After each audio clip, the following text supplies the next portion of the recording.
Hello, everybody. Thank you to be connected today for this webinar with John Lauerman, professor at the City University of New York.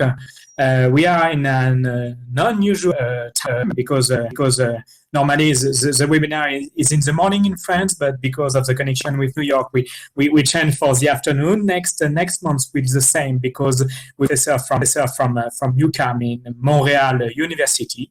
So thank you, John Lauerman, to be here today. I will let you the mic. You can for the people in the room, you put your question in the chat. Will read it for Professor Lauerman at the end of his presentation. So thank you, John. Please, I let you the talk. All right. Well, thank you, Alexandra, for the introduction and for inviting me. And thanks to everyone in the audience for attending. I know it's nice out. The weather is good, and the semester is almost over, so it's always hard to attend research talks at this time of year. So I appreciate you turning out. I'm going to share my screen to show you a presentation. And we'll start the share. And Alexandra, just to confirm, you can see this, yes? Absolutely. It's perfect. Okay. And I will also say, if you need to ask a question as I'm speaking, feel free to jump in. I plan to talk for maybe 40 minutes, but I'm happy to pause if questions come up in the middle of the talk, and of course to answer questions as well at the end. Perfect. In case of question in the chat during your presentation, and I will stop. Perfect. All right. Well, as Alexandra mentioned, my name is John Lauerman. I'm an assistant professor at the City University of New York, and today I'd like to talk about the declining appeal of mega events in American cities, from the Los Angeles 1984 Olympics to the Los Angeles 2028 Olympics. Now, this talk is based on a working paper that is currently under review. So I'll be talking mostly about the contents of that paper, but I'm also drawing on kind of long-term research, about 10 years of research that I've conducted on mega events and urban planning in North American cities. The story I want to tell you today, is a story about how mega events became popular among American cities and among American city leaders, mayors and bureaucrats and planners, and the people who promote kind of municipal governance and politics. And the story I'll tell you is about how mega events became popular, and then ultimately how they have become less popular as over time. And this is very much a story about what I call an LA model of mega event planning. And we'll talk in detail about what the LA model means as we move through the talk. But this is largely a story about how an LA model emerged during the planning for the 1984 Olympics in Los Angeles, how it traveled through other American cities as other mayors and planners and local organizing committees tried to emulate the Los Angeles success story. And then finally, it's a story about how this model is increasingly contested by various protest movements in the United States. So throughout the talk, what I'll do is I'll start by giving you just a brief overview of the study, things like the questions and the methods.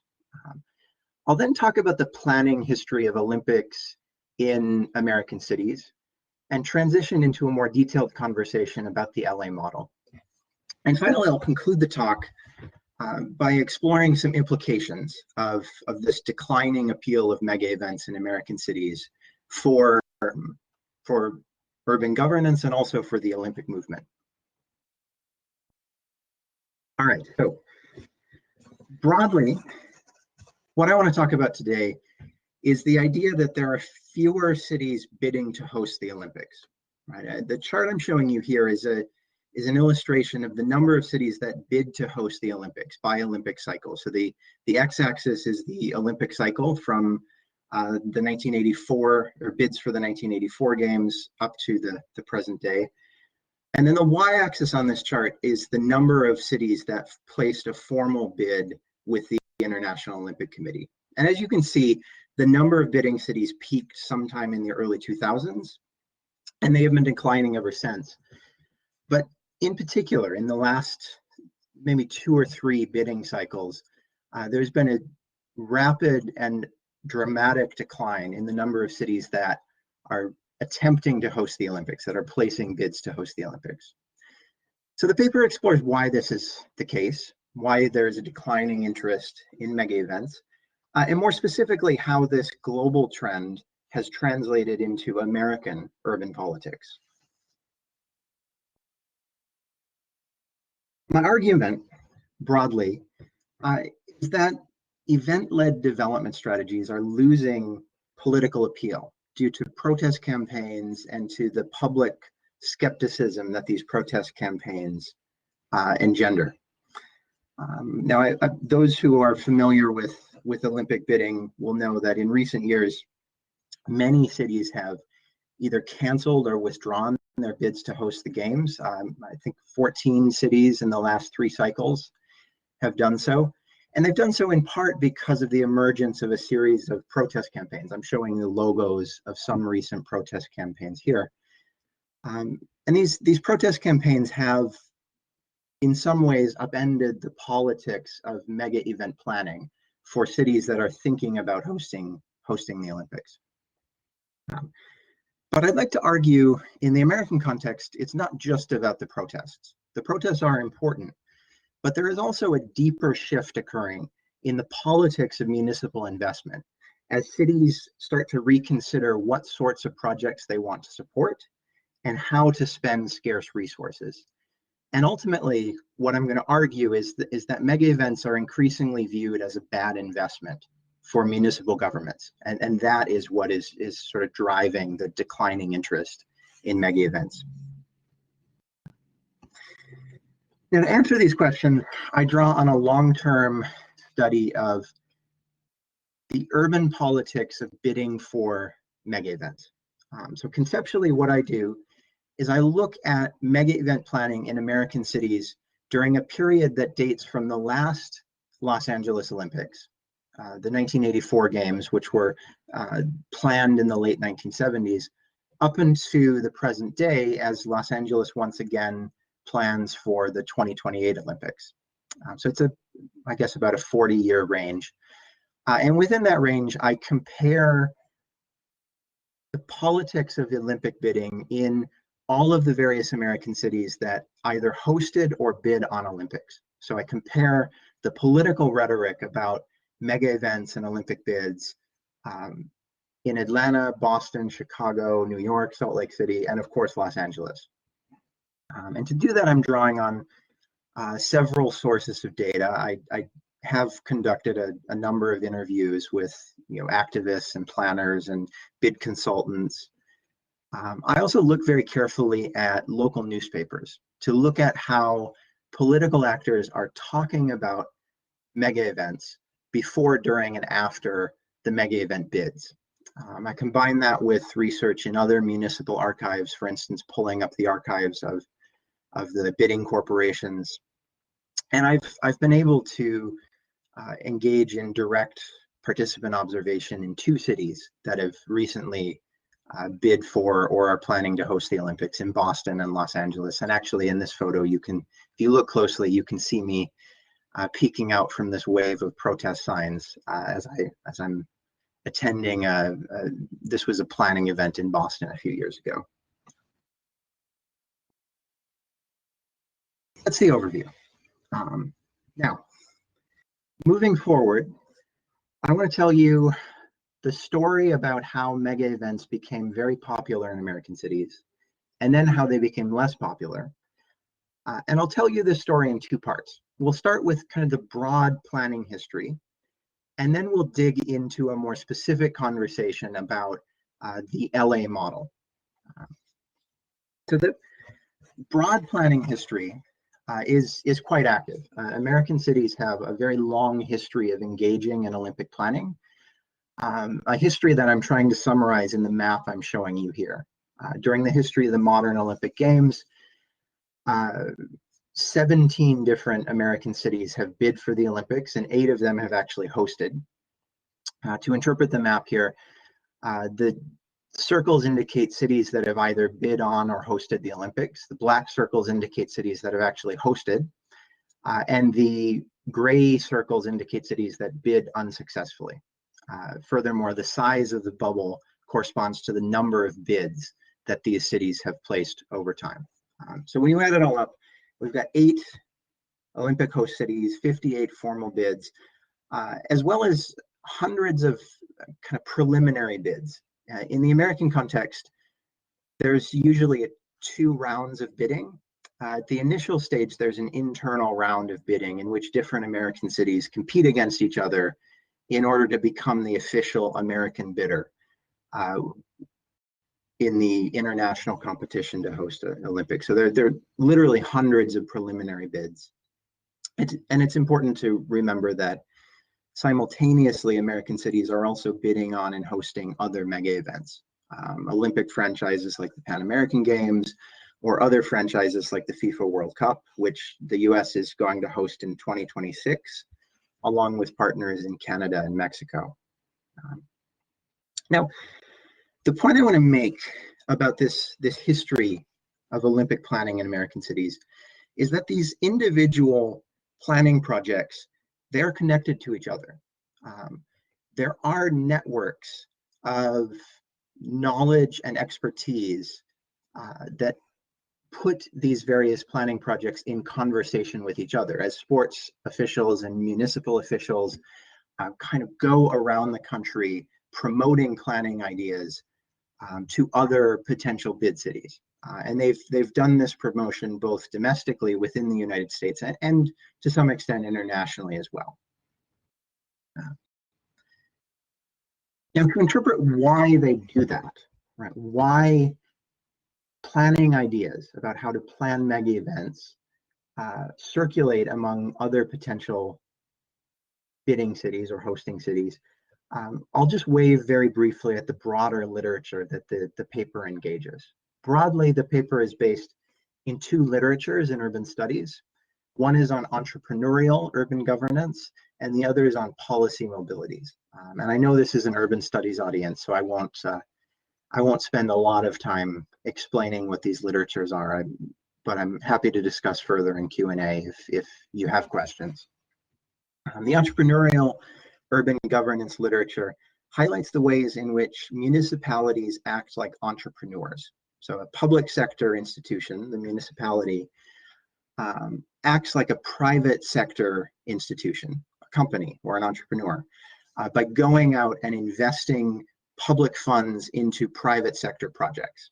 And there's a long history of doing this in the American context.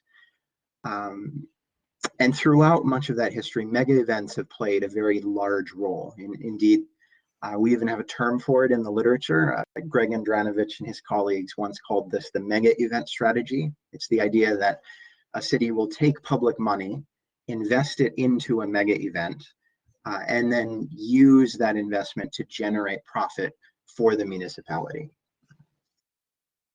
The other literature that will help us interpret why cities are pursuing a particular kind of mega event modeled after LA is the policy mobilities literature. This is a literature in geography and urban studies that thinks about the ways in which policies migrate from one city to the next. Policy ideas migrate, and they're often, the migration is often facilitated by various transfer agents like consultants or municipal officials or bureaucrats who kind of travel from one place to the next, promoting particular ideas about how to manage urban affairs or engage in urban planning. And the idea of a policy model is really key in this literature. The idea here is simply that policy ideas tend to circulate among cities as sort of a package, right? It's a package of ideas that are related to each other. and a package of consultants and other firms that are promoting the ideas. And that entire package moves from place to place as a model that other cities could emulate or could imitate. So in the American context, we have cities that are acting like entrepreneurs, trying to invest in mega events to become as profitable as possible. And to do that, they're relying on particular kinds of policy models, right? They're borrowing ideas from elsewhere, in particular from Los Angeles, to kind of create a financially successful Olympics, or at least that is the argument that local political actors are making. And it's important to understand that this particular kind of logic emerges out of a very specific American political context, right? One of the reasons why American cities have been so interested in mega events over time has to do with the uniquely American fiscal context that cities face. Cities, since the 1970s and 1980s, American cities have faced what political scientists call a post-federal fiscal context, wherein funding from the national federal government has more or less disappeared, right? Today, if American cities want to raise revenue, they generally have to do it themselves. They cannot rely on the federal government to provide much funding. And so for the last 40 to 50 years, American cities have been very creative in the way that they've sought out investment opportunities and projects that might generate revenue. They've engaged in what one might call a form of municipal capitalism. They're acting like venture capitalists, investing public money in private sector activities like mega events in order to generate a profit. The challenge, though, is that as with American politics in general, the rhetoric doesn't always match the reality, right? So given the unique context of post-federal fiscal austerity, American cities generally have to talk about being fiscally conservative, right? Most projects in the American context are framed through the lens of fiscal austerity and fiscal conservatism, but the reality is often something different. A lot of times, the sorts of projects that cities invest in are not profitable. Cities often end up losing money on these various ventures, and to sell these kinds of questionable and very risky projects to their voters and to their taxpayers, cities have to often engage in some sort of creative accounting, or what management scholar Bent Flivberg once famously called strategic misrepresentation. Right. So when a city presents a project like a mega event to the voters, there's a tendency to present the best possible outcomes and the best possible scenarios, even if those best case scenarios are unlikely, and thus there's kind of a strategic misrepresentation in the actual costs and benefits and risks associated with major projects. All right, so moving on. With this broad planning history in mind, I want to talk in more detail about this notion of an LA model of mega event planning. Right, in the next section of the talk, I want to take maybe 10 or 15 minutes to talk about the origins of the LA model, how it traveled from one city to the next in the United States, and ultimately how it has been contested more recently through the emergence of more robust and well-organized protest movements. Now, throughout this story, the important thing to remember here is that different cities in the United States have used the idea of an LA planning model to justify their investment in mega events. And to some extent, that practice has been challenged by by voters, by skeptical public officials, by protest campaigns. But it's also important to remember that this idea of an LA model is still very much alive. Right? Obviously, Los Angeles is hosting the Olympics in a few years, and the types of political arguments that today's mega event planners are using is very similar to the types of political arguments that were being used in the 1980s when the LA model first emerged. All right. So we start the story with the 1984 Los Angeles Olympics. Right? And for those who are familiar with the history of the modern Olympic Games, the LA 84 Olympics are regarded as an unusual case study in the world of mega event planning, because they were one of the only events that actually generated a financial surplus for the host city. For various reasons, the organizers in Los Angeles were able to plan a fiscally conservative mega event in the 1980s, and they ended up generating a profit. At the time, the final surplus was around $215 million, which, adjusting for inflation today, that would be a surplus of around $550 million. Right. So the LA Games are organized, they are successful, and they are ultimately profitable. And that sparks the origin of the idea that perhaps something the Los Angeles organizers did is worth emulating in future host cities. So the origins of the LA model date to the 1984 Olympics, and the model takes on a couple key ideas. The first is that mega event plans should use pre-existing venues and infrastructure whenever possible. Sorry, and this is a cost-saving technique to minimize the capital investment required to host the Olympics. We see it, for instance, in the recurring use of the Los Angeles Memorial Coliseum, which I'm showing you here. This stadium is the only stadium to host 3 Olympics. It was built to host the 1932 Olympics. It was repurposed in 1984, and it will be repurposed again in 2028. And in both iterations of reusing this stadium, a rhetoric emerges around the importance of using those pre-existing venues to minimize costs. Other key ideas in the LA model include the idea of mitigating risk through the private sector.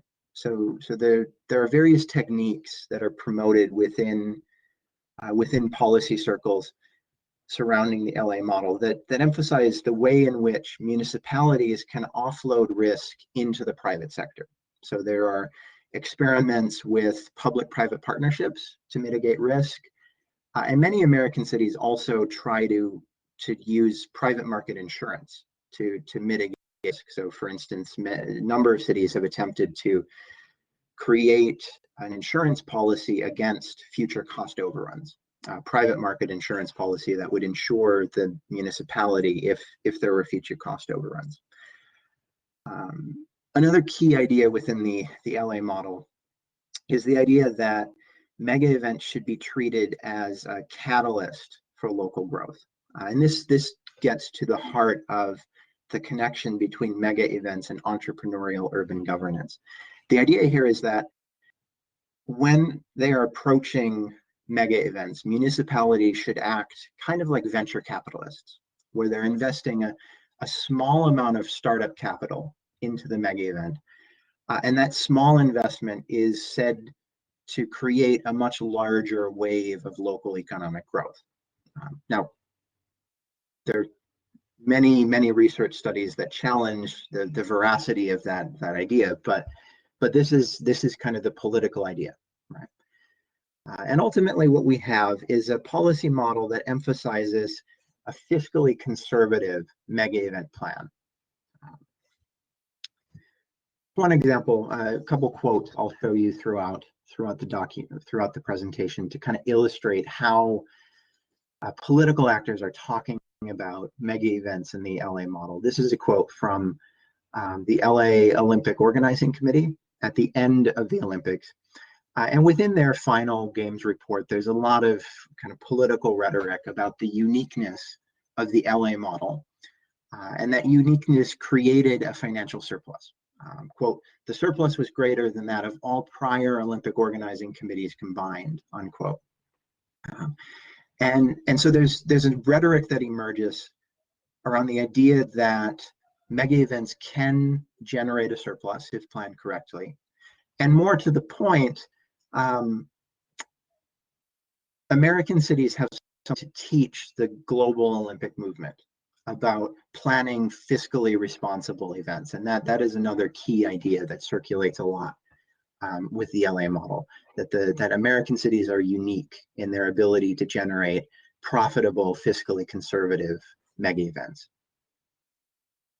Now, like all kinds of policy models that circulate from place to place, the LA model isn't a rigid template.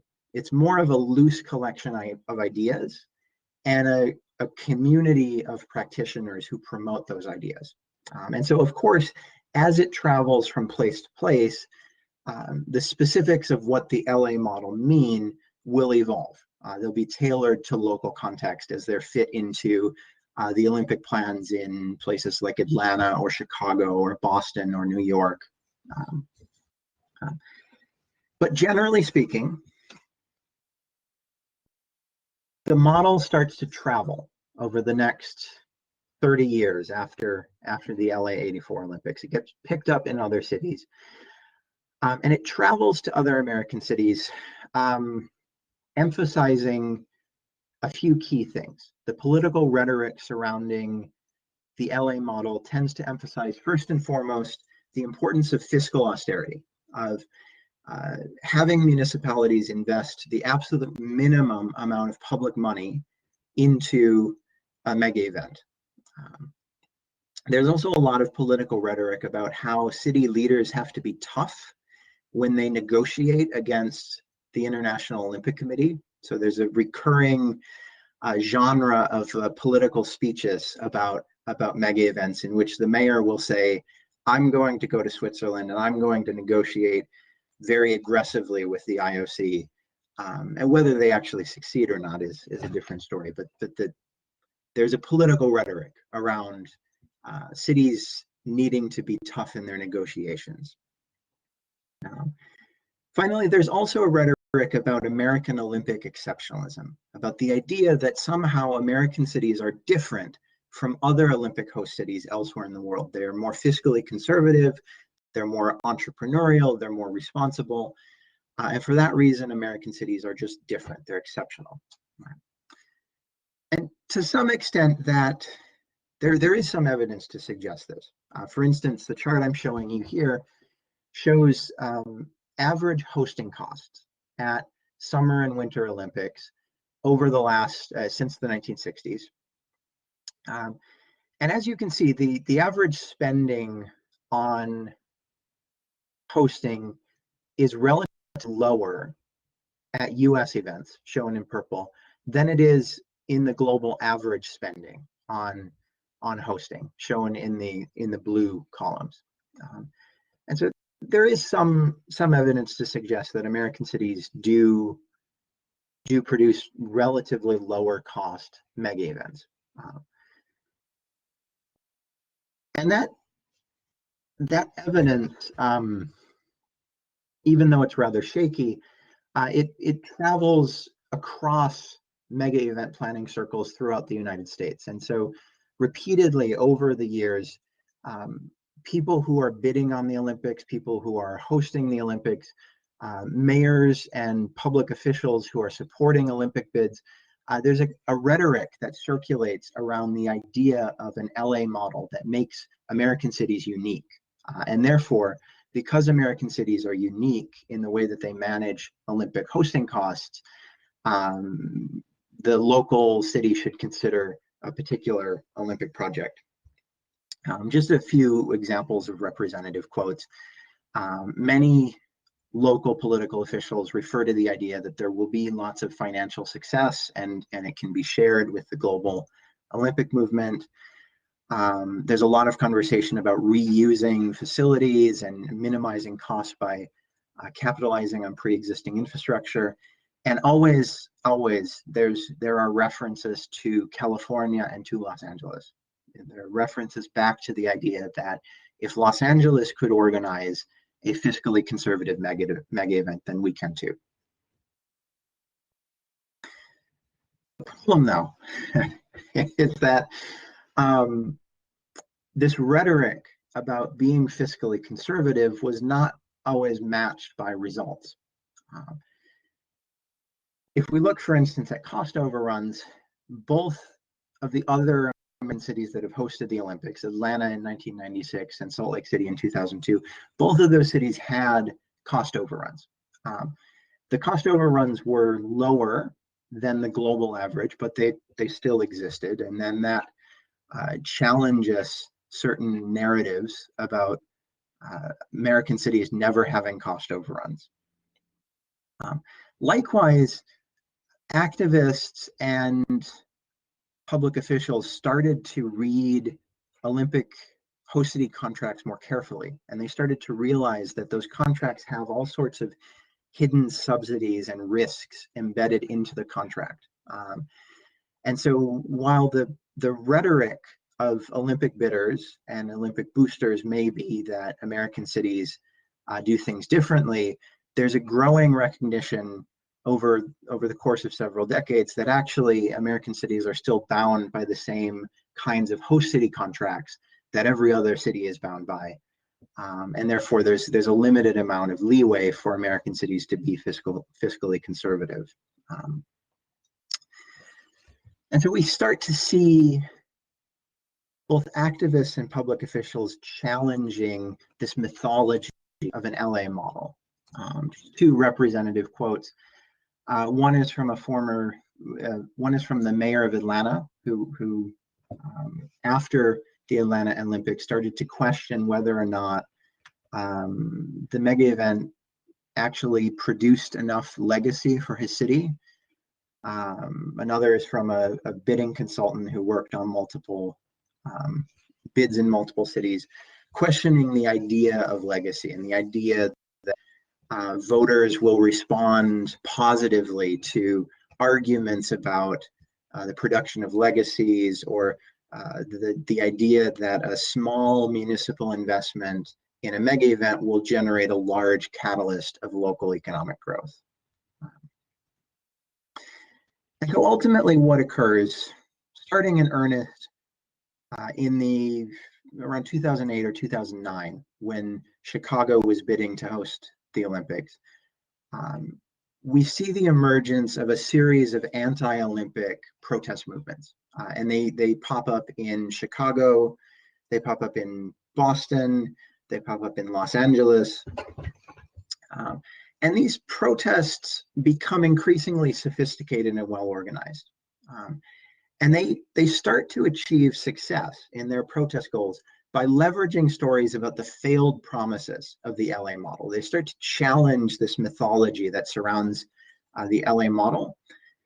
And instead, they start to highlight all of the opportunity costs that come along with investing in a mega event. And the argument is very much that American cities have limited resources to invest, and every dollar that is invested into the Olympics and into Olympic infrastructure is $1 less that's available for other municipal spending priorities, ranging from housing to transit to infrastructure and the like.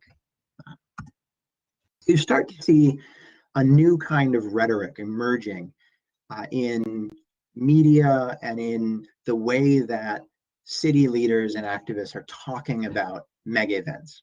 So there's increasingly municipal officials are willing to challenge the promises being made by mega event planners, as you see in the first quote here from a municipal official in Chicago.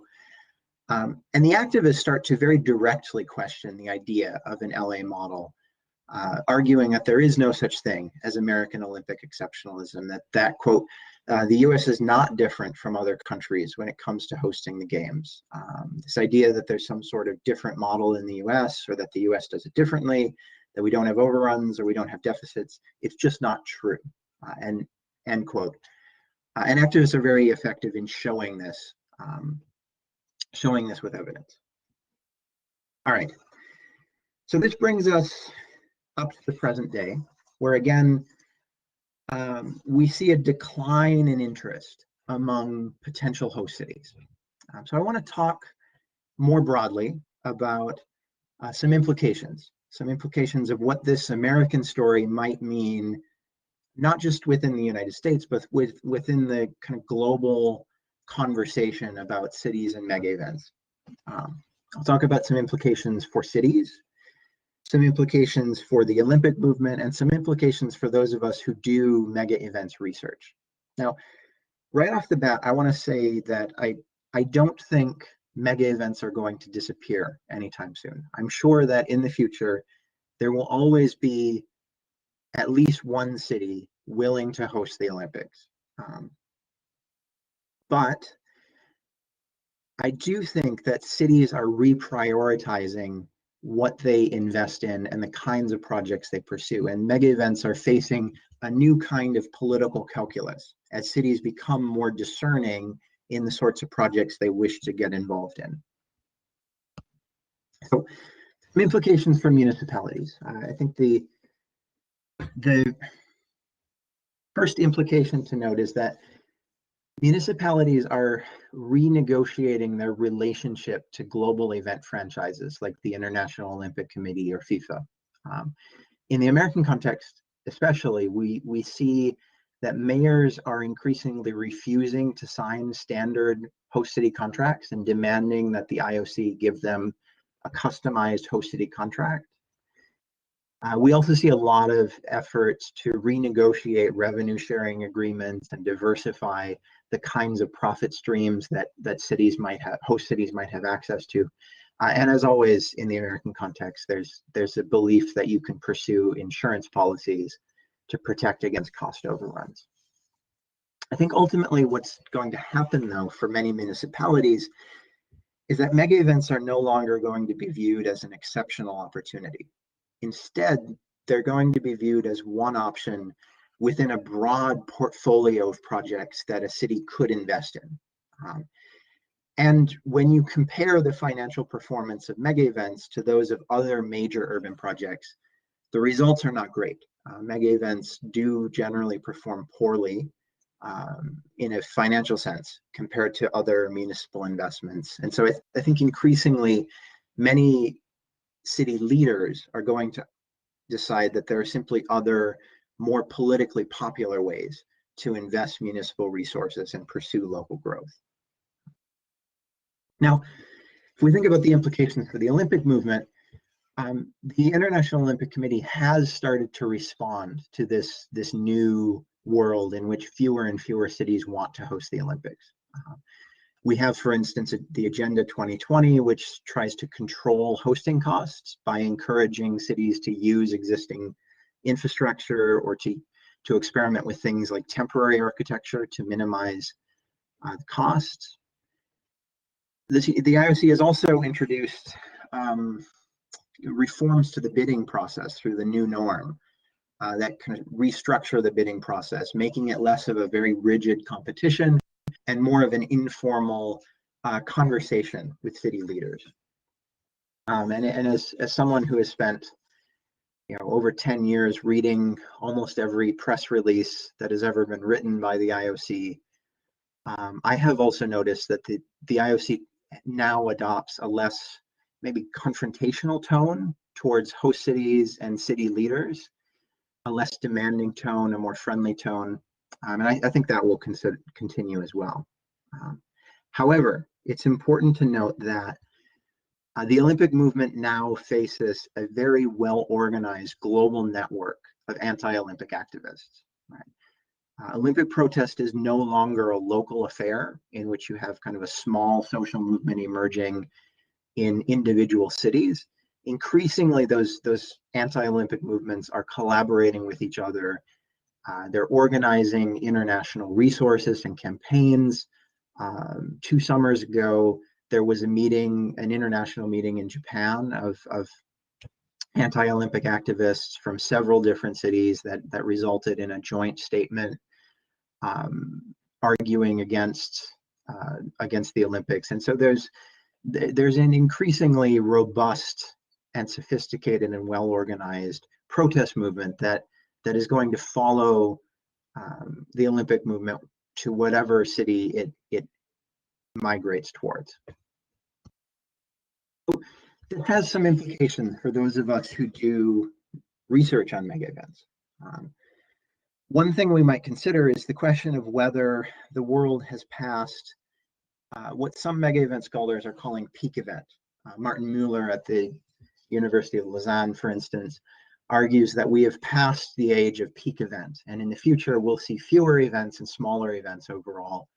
And I think certainly the American context confirms that general hypothesis. I do think, in particular in the American context, we will see fewer cities willing to host the Olympics. And when they are willing to host the Olympics, the Olympics will be operated on a smaller budget that prioritizes local interests over the requirements of the IOC.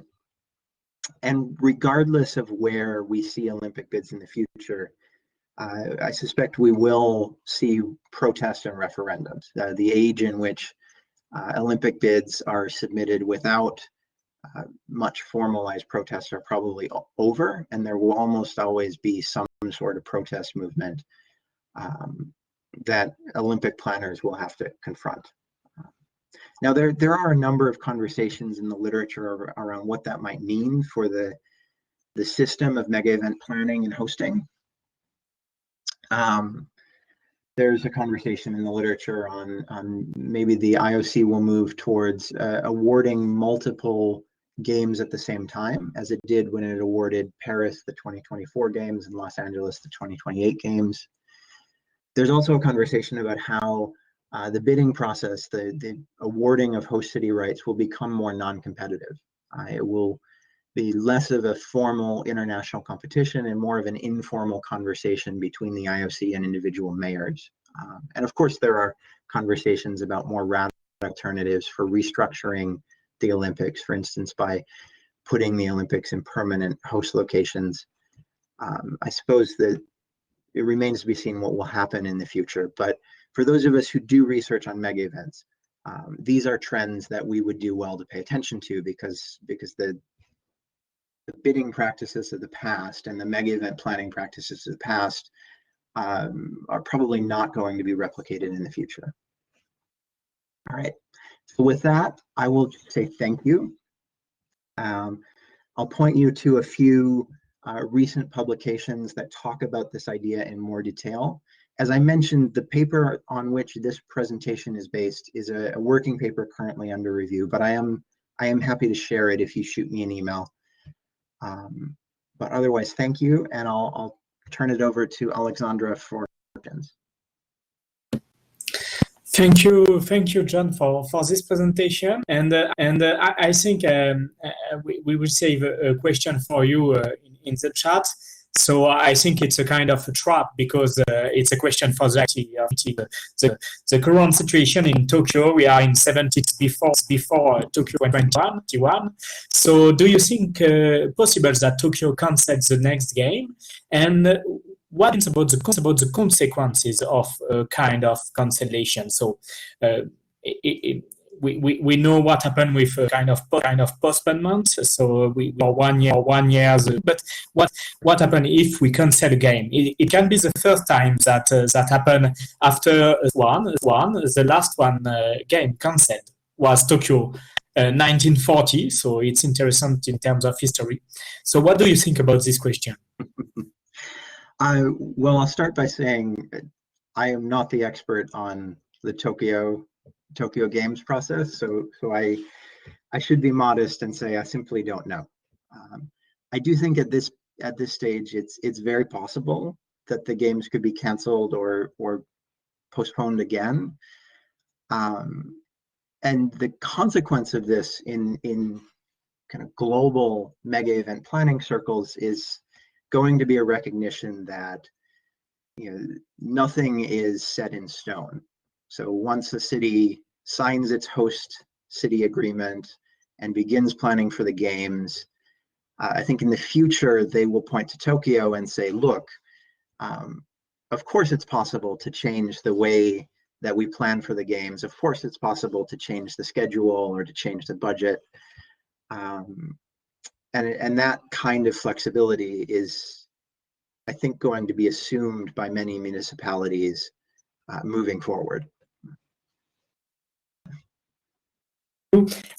We have a question from Gustavo Lopez dos Santos. So, one besides the LA model, besides the neoliberal political context, the low popularity of the event in the 70s, was the use of private funding from sponsors and broadcasters. Since after the LA 84, the IOC took control of such revenues. How can the theory of LA model still drive bid motivation? Do bid planners truly believe in it? This is an excellent question. Yes. So I think that the one thing to understand about the LA model is that it has rhetoric about both costs and revenues. So there is a rhetoric about revenue and the ways in which host cities can be more aggressive in pursuing revenue. Though as you point out, it's during the 1990s and early 2000s, the IOC consolidated control over many of those revenue streams. And so that argument became less relevant over time in American cities just because the revenue is not there. But there is also a rhetoric on costs. And over time in American cities, the LA model became more and more about cost control and the ways in which municipalities could control costs by using pre-existing infrastructure, by engaging in public-private partnerships, by pursuing kind of private market insurance products. And so I can't speak to whether bid planners truly believe these ideas or not. But what I can say for sure is that local public officials, mayors, members of city councils, those kinds of local public officials often very aggressively promoted the idea of an LA model and the idea that cities could become profitable mega event hosts. And you see that in the archival record repeatedly, right? Mayors are very eager to talk about how, because we are using the LA model, our city will be different. Yes, there are cost overruns elsewhere in the world in other host cities, but we will be different. I don't know if they believe it or not, but the rhetoric is powerful nonetheless. For this answer, and Gustavo say thank you. So there is another question from Jessamine Abel. So given that the LA model was based on the idea of American exceptionalism, did it have a significant impact on the non-US city?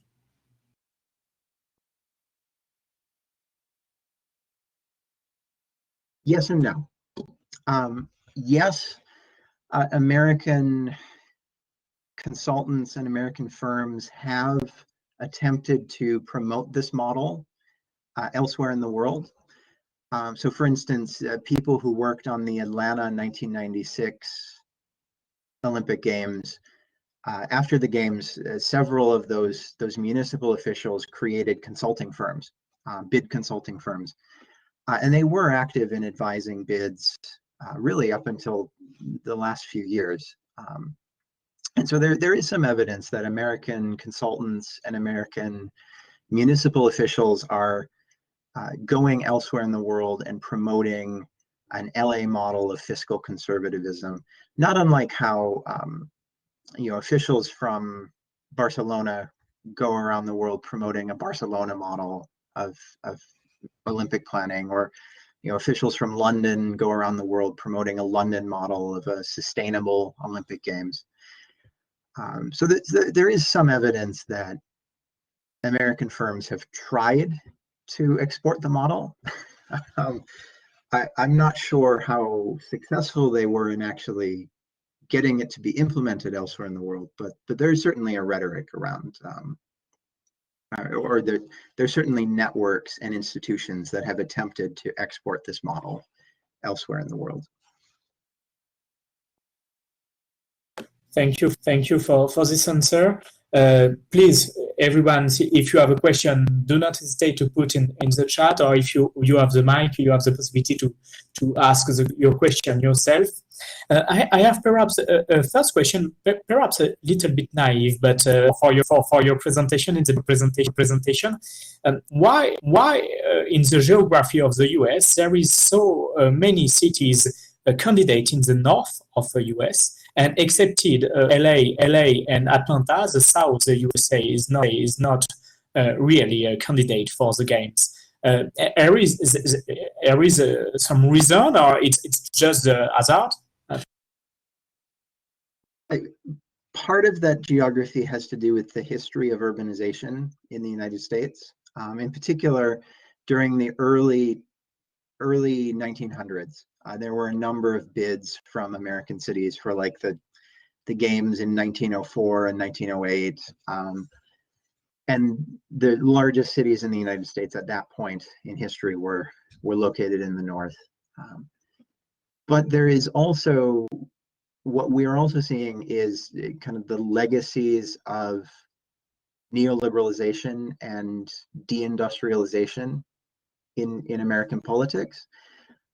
Many of those northern cities lost significant amounts of population and revenue during deindustrialization during the 1970s and 80s. And at the same time, they experienced a withdrawal of federal funds due to neoliberal, the rise of neoliberal politics. And so in order to kind of generate growth and replace the economic opportunities lost by deindustrialization, a number of those northern cities very aggressively pursued mega events. For instance, on the map, Detroit is one of the most active bidders. I think there were 7 or 8 bids from Detroit to host the Olympics. All of them failed, but all of them occurred from about 1950 until 1980, when Detroit was experiencing rapid deindustrialization. Thank you for this question. There is another from Florian Burkharthofer from the University of Vienna. I would like to point also at that mega events like the Olympics can be, in contrast to the LA model, a chance to retransfer money from public funds to private players that might support politicians in the future. This might be an argument for some cities and countries to still host sport mega events. So there is more a remark than a question, and I can add a question about this point. Is when the LA model is a way to transfer to shift the risk to private players and not to public players. Can you explain perhaps the mechanism? How do the municipality of Los Angeles shift the risk to the private sector and not the public sector? Yes, thank you for that point. I agree. And I think even in the American context, there is a certain degree of maybe patronage politics that we see in Olympic bidding in particular. And so in Chicago, for instance, when Chicago bid to host the 2016 Olympics, the mayor at the time was a guy named Richard Daley, and Richard Daley is famous in American politics for kind of running a corrupt patronage machine through the city.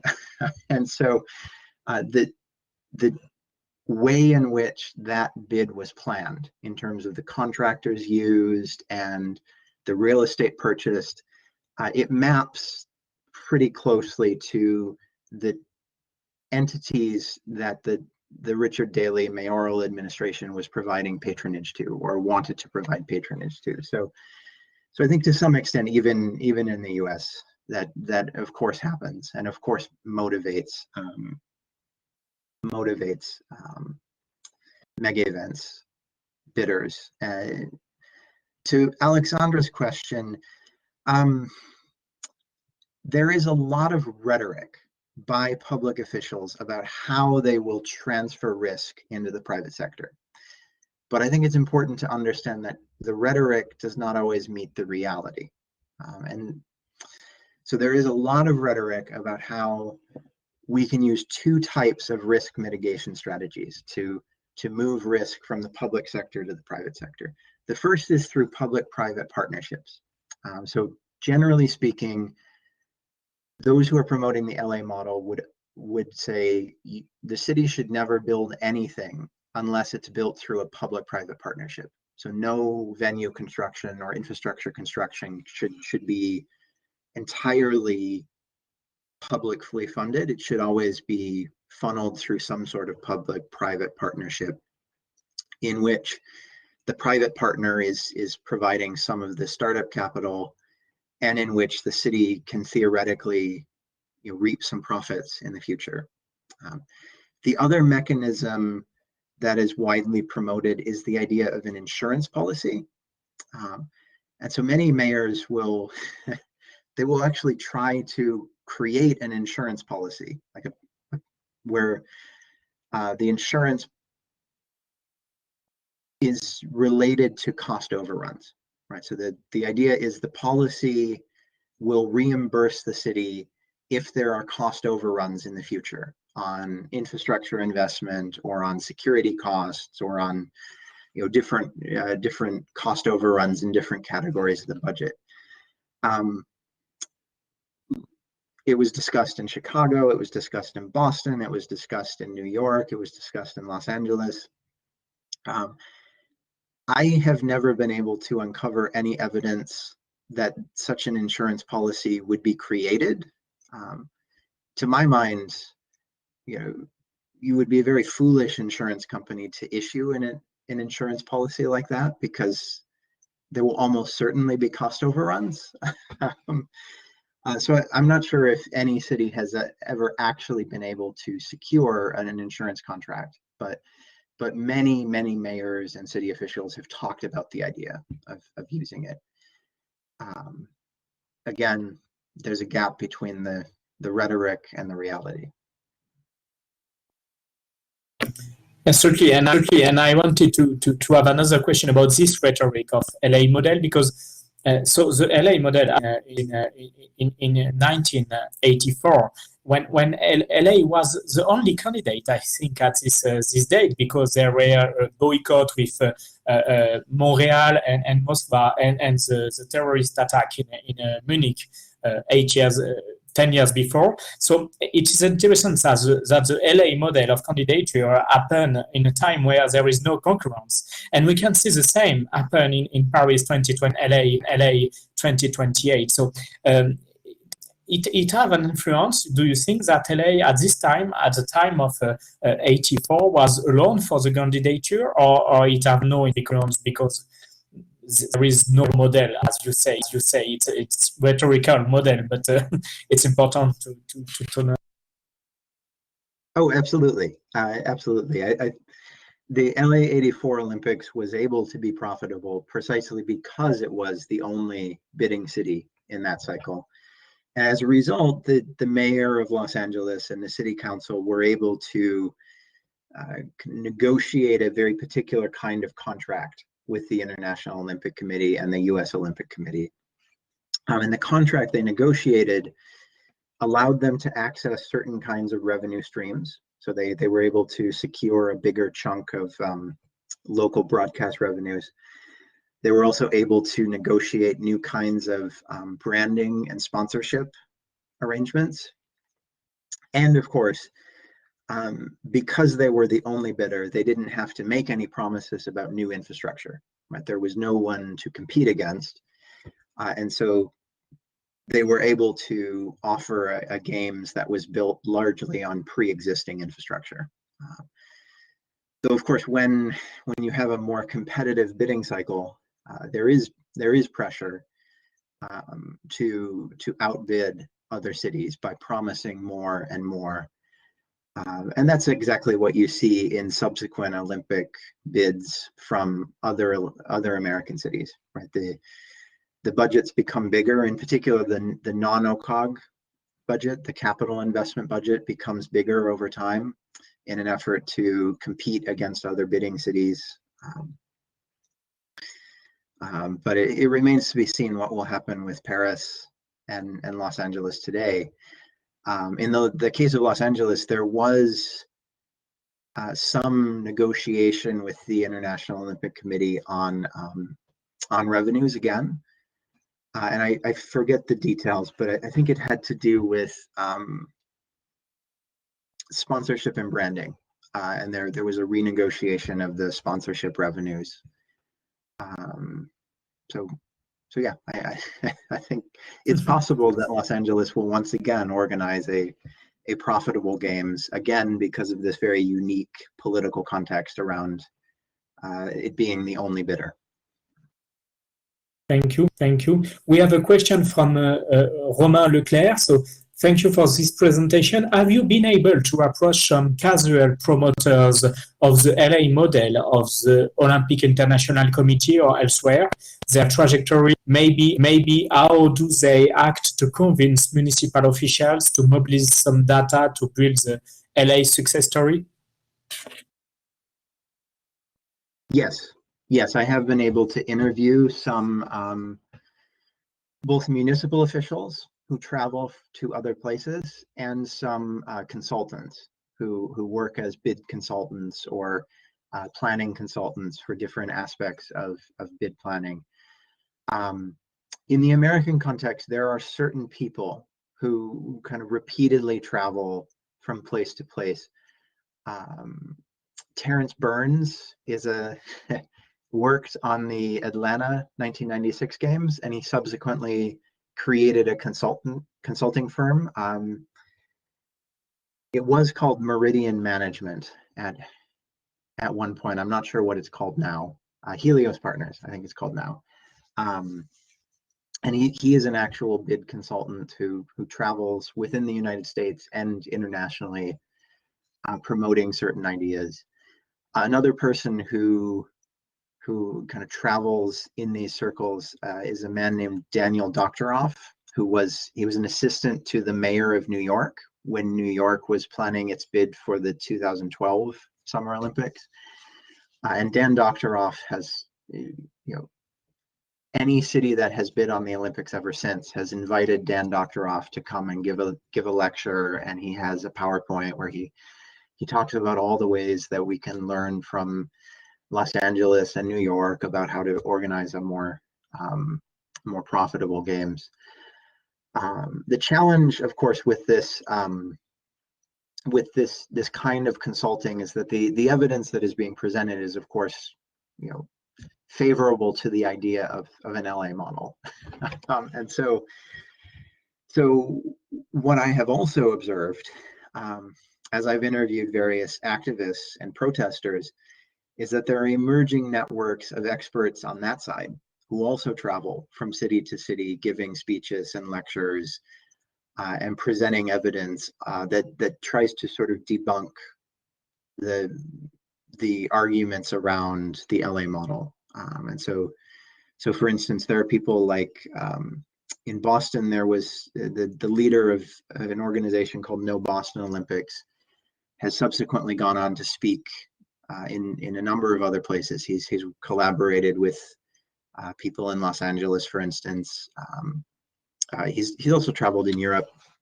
He was invited to an anti-Olympics conference in Hamburg a few years ago. And so we start to see the emergence of almost like policy experts, but critical policy experts, right? Activists who are anti-Olympic and are kind of traveling, presenting evidence to challenge the LA model as well. Thank you for this answer. And can I ask if there is a difference between the contestation against the summer and the winter Olympic? Because you speak a lot about LA and finally about Salt Lake City. There is some opposition, or it is the same level of opposition, or it is different? There have been very few winter bid cities. I think Salt Lake City was the most recent. I don't think the I don't think the U.S. has fielded a winter bid city since then. So it might be just to do with the bidding strategy of the U.S. Olympic Committee to prioritize summer games. That said, there is a record, there is a history of activism against Winter Olympics too. So there was a small protest movement against the 2002 Salt Lake City Olympics, and it was primarily about kind of municipal spending. It was an anti-tax movement. So for those who are familiar with American politics, there's a kind of continuous current of people who just protest against anything that will raise taxes. So it was that kind of conservative, fiscal conservative anti-tax movement. But going back even further, in the 1970s, Denver in Colorado was actually chosen to host the Winter Olympics, and there was a negative referendum. So the protest campaign organized to host a referendum, and the referendum voted against what would have been, I think, the 1976 Winter Olympics in Denver.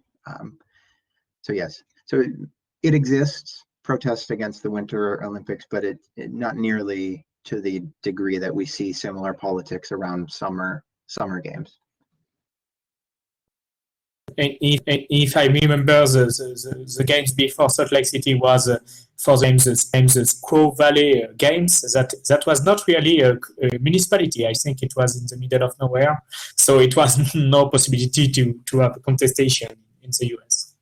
So thank you for the answer. I think there is no other question in the chat, and it is 11:40 in New York.